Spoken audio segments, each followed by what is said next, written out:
கோணங்கள் அதிகமாக இருக்கக்கூடிய லக்ஷ்மியினுடைய கோலங்களை வீட்டுல அனைத்து இடங்களிலுமே மாக்கோலமாக வரைந்து அதுல பாத்தீங்கன்னா தீபங்கள் ஏற்றுகின்ற பட்சத்தில் இந்த கார்த்திகை நட்சத்திரத்தினுடைய முழு பலனை நம்மால் என்ன பண்ண முடியும்னா பெற முடியும். இந்த கைப்பிடி பச்சரிசியையும் வெள்ளி நாணயத்தையும் ஒரு வெள்ளை துணியில் முடித்து தாயின் கையில் கொடுத்து வேண்டி அதை வாங்கி நம் வீட்டோடைய பணப்பெட்டகத்தில் அந்த முடிச்சை வைக்கின்ற பொழுது அந்த முடிச்சு இருக்கின்ற வரையிலும் சந்திர பலம் பரிபூரணமாக இருக்கும். தீபங்கள் மாலை நேரத்துல நாம கார்த்திகை மாதத்துல ஏற்றுகின்ற பட்சத்தில் அந்த பௌர்ணமியில ஏற்றுகின்ற பொழுது நல்லா புரிஞ்சுக்கணும், அந்த தீப ஒளியில் வீட்டுல அன்னதானம் நடப்பது ரொம்ப ரொம்ப சிறப்பானது. துளசி மாடத்துல கண்டிப்பா தீபம் என்ன பண்ணணும்னா ஏற்றப்பட வேண்டிய ஒன்று. அதே போல உங்க வீட்டுடைய கழிவறையில கட்டாயமா ஒரு மெழுகுவர்த்தியாவது எரிய வேண்டியது அவசியம். ஏன்னா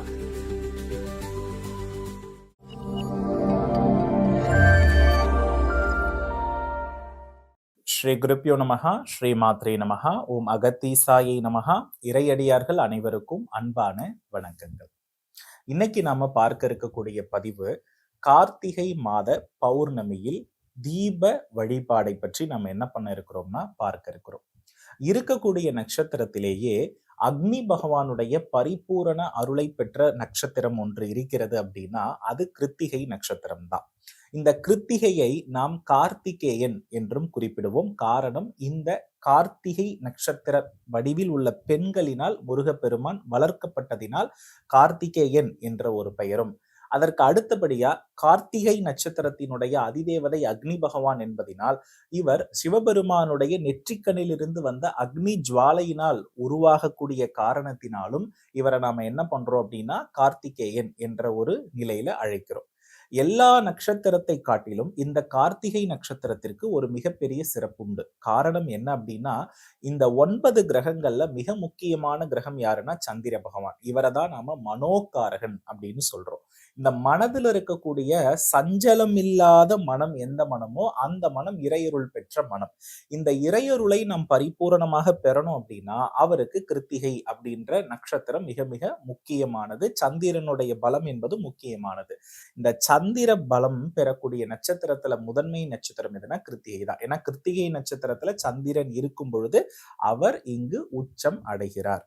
அப்போ கார்த்திகை மாத கிருத்திகை நட்சத்திரம் அப்படின்னு வரும் பொழுது சந்திர பலமும் சூரிய பலமும் பூமியில மிக பரிபூரணமாக இருக்கிறது. இந்த காலகட்டத்தில் நம்ம வீட்டுல கிருத்திகை நட்சத்திரத்தின் வடிவாக இருக்கக்கூடிய அக்னி பகவானை நாம வீட்டுல எழுந்தருளல் செய்து என்ன வேண்டுதல் கேட்கின்றோமோ அது நமக்கு நிறைவாக கிடைக்கும் மாலை நேரத்தில். சரி, இப்போ இந்த இடத்துல கிருத்திகைக்கு அடுத்தபடியாக வரக்கூடிய நட்சத்திரம் ரோஹிணி. அப்போ இந்த இடத்துல நாம முதல் விஷயம் நல்லா புரிஞ்சுக்கணும், இந்த ரோஹிணி நட்சத்திரத்தின் வடிவாக இருக்கிறது எது அப்படின்னா ஸ்ரீ சக்கரம் அப்படின்னு இந்த இடத்துல நம்ம என்ன பண்ணுவோம்னா குறிப்பிடுவோம். இப்ப நம்ம ஸ்ரீ சக்கரத்தை கவனித்து பார்த்தோம்னா அது அம்பிகை வழிபாட்டில் முதன்மையானதாக இருக்கிறது. அம்பிகை அப்படின்னாலே சந்திரனுடைய அம்சம் அப்படின்றதும் நமக்கு நிறைவாக தெரியும். அப்போ இந்த ஸ்ரீ சக்கரத்துல இருக்கக்கூடிய பலமான குறியீடு என்ன அப்படின்னு பார்த்தோம்னா இந்த இடத்துல பாத்தீங்கன்னா இந்த முக்கோண குறியீடு அப்படின்னு நம்ம இந்த இடத்துல சொல்லுவோம். அப்போ முக்கோண வடிவில் இருக்கக்கூடிய ஐஸ்வர்ய கோலங்கள் நிறைய இருக்கும். ஏன்னா முக்கோணம் அப்படின்றத நீங்க எங்க பார்ப்பீங்க அப்படின்னா, அதாவது பெருமாளுடைய மலமார்பல பார்ப்பீங்க. அதை ஸ்ரீ வஸ்தம் அப்படின்னு சொல்லுவாங்க. ஸ்ரீனா மகாலட்சுமி, வஸ்தம்னா வசிப்பிடம். அப்போ முக்கோணம் அப்படின்னாலே அது மகாலட்சுமியினுடைய வசிப்பிடமாக கருதப்படுகிறது. அப்போ கோலங்கள்லயே அதிகப்படியான முக்கோணங்கள் இருக்கிற கோலம் எதுவோ அங்க பாத்தீங்க அப்படின்னா மகாலட்சுமியினுடைய அருள் நிறைந்திருக்கு. இப்ப கார்த்திகேயன் அப்படின்னு எடுத்துக்கொள்ளும் பொழுது சரவண பவ அப்படின்ற ஒரு யந்திரம் இருக்கிறது. அதுல நீங்க பாத்தீங்கன்னா அருங்கோணம் அப்படின்ற ஒரு விஷயம் இருக்கும்.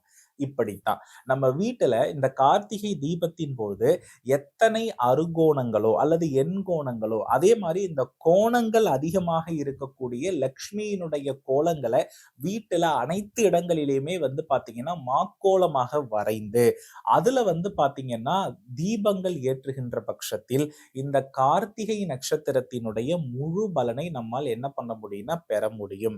அது மட்டும் அல்லாது தீபங்கள் மாலை நேரத்துல நாம கார்த்திகை மாதத்துல ஏற்றுகின்ற பட்சத்தில், அந்த பௌர்ணமியில ஏற்றுகின்ற பொழுது நல்லா புரிஞ்சுக்கணும், அந்த தீப ஒளியில் வீட்டுல அன்னதானம் நடப்பது ரொம்ப ரொம்ப சிறப்பானது.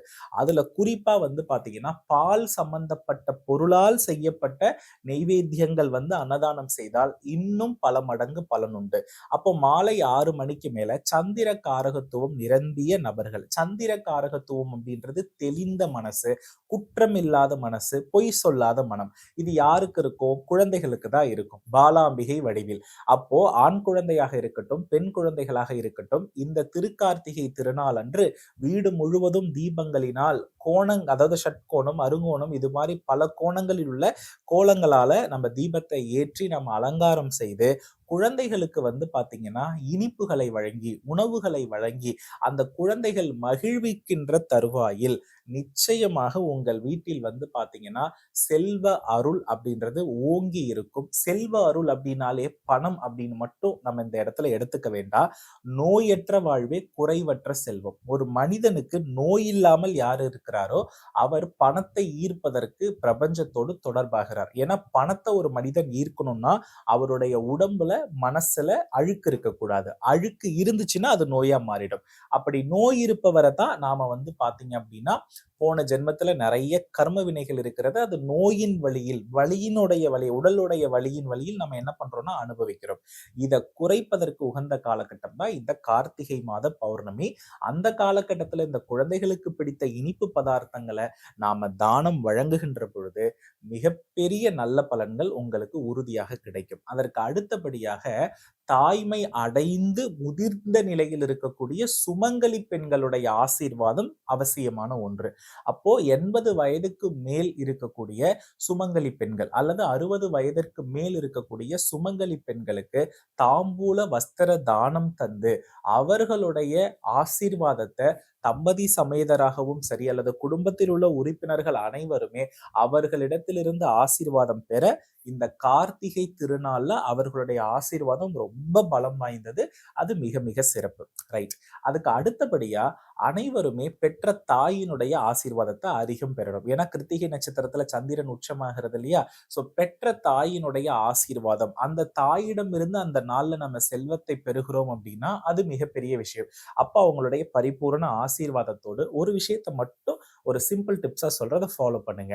ஒரு கைப்பிடி பச்சை அரிசி, ஒரு வெள்ளி நாணயம். இந்த கைப்பிடி பச்சரிசியையும் வெள்ளி நாணயத்தையும் ஒரு வெள்ளை துணியில் முடித்து தாயின் கையில் கொடுத்து வேண்டி, இந்த குடும்பமே தலைமுறையே நல்லா இருக்கணும், அடுத்த வருடத்திற்குள்ள என்னுடைய வாழ்க்கையில இருக்கக்கூடிய பிரச்சனைகள் எல்லாம், உடல்ல இருக்கக்கூடிய பிரச்சனைகள் எல்லாம், மனசுல இருக்கக்கூடிய பிரச்சனைகள் எல்லாம் சரியாகிடணுமா அப்படின்னு வேண்டி கொடுங்கம்மான்னு நம் பெற்ற தாயிடம் கேட்டு அதை வாங்கி நம் வீட்டோடைய பணப்பெட்டகத்தில் அந்த முடிச்சை வைக்கின்ற பொழுது அந்த முடிச்சு இருக்கின்ற வரையிலும் சந்திர பலம் பரிபூரணமாக இருக்கும். அந்த பலத்தால் உங்களுடைய எப்பேற்பட்ட கடன் சுமையும் அடைக்கக்கூடிய தன்மை அப்பொழுதுதான் ஏற்படும். இதுதான் தாயினுடைய வலிமை. ஒருவேளை தாய் இல்ல அல்லது தாயிடம் உறவுமுறை சரியாக இல்லைன்னா தாய் வயதில் இருக்கக்கூடிய முதிர்ந்த சுமங்கலி பெண்களிடமிருந்து இந்த பரிபூரண ஆசீர்வாதத்தை நீங்க பெற்றுக்கொள்வது ரொம்ப ரொம்ப அவசியம். இதை நீங்க ஃபாலோ பண்ணுற போது இன்னும் நிறைய மாற்றங்களை உங்களால கண்கூட இந்த கார்த்திகை திருநாள்ல பார்க்க முடியும். இந்த கார்த்திகை திருநாள் அன்று நீங்க மறக்காம தீபம் ஏற்ற வேண்டிய இடமாக எதுவா இருக்கணும்னா தலைவாசல், அதே போல வீட்டினுடைய பூஜை அறை, அதே மாதிரி சமையலறை, அதே போல வீட்டினுடைய பின்வாசல் ரொம்ப அவசியமான ஒன்று. துளசி மாடத்துல கண்டிப்பா தீபம் என்ன பண்ணணும்னா ஏற்றப்பட வேண்டிய ஒன்று.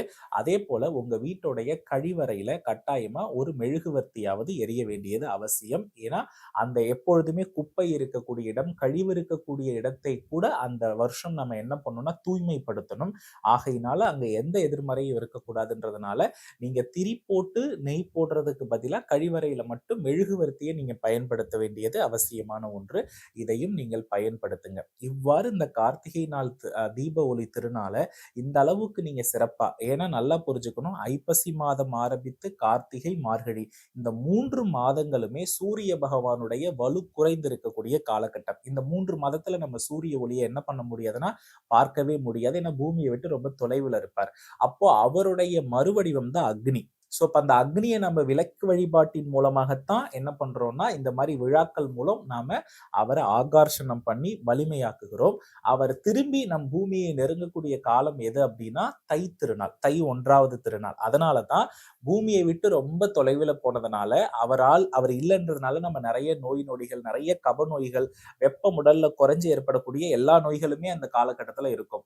அப்ப தை 1ஆம் தேதி வரும் பொழுது அவருக்கு நன்றி செலுத்தும் விதமாக நாம் பொங்கலிட்டு அவருக்கு நன்றி செலுத்துகிறோம். அப்ப நல்லா புரிஞ்சுக்கணும், சூரிய சக்தி அதிகமாக தேவை. அதற்கு இந்த கார்த்திகை தீப ஒளி திருநாள் ஒரு மிக முக்கியமான பண்டிகை. ஆகையினால் இதை நான் சொல்லக்கூடிய அமைப்புல சரியா ஃபாலோ பண்ணுங்க.